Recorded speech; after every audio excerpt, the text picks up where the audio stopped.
YCP హయాంలో చేపట్టిన ఆడుదామాంధ్రాలో జరిగిన అవినీతి విచారణ పూర్తయింది.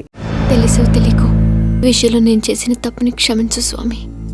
చెప్పేటివన్నీ శ్రీరంగ నీతులు, చేసేటివన్నీ దొమ్మల గుడిసెల్లోకి దూరడం.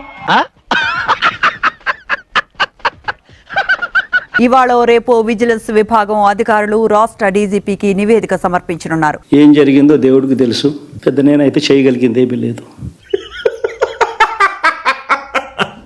ఆడుదామాంధ్రాలో జరిగిన అవకతవకలు, నిధుల దుర్వినియోగం మూలాలను వెలికి తీసినట్టుగా తెలుస్తోంది. మీరేం కంగారు పడకండి, అన్నిటికీ ఆ దేవుడే ఉన్నాడు. అంటే మీరు లేరా సార్? గోవిందా గోవిందా. నివేదికలో అంశాల ఆధారంగా ప్రభుత్వం బాధ్యులపై చర్యలు తీసుకోవాల్సింది. నిన్నే నమ్ముకున్నాను, ఏం చేసావు? ఇప్పుడు నీ కళ్ళు చల్లబడ్డాయి. చాలు బాబు, నీకు నమస్కారం.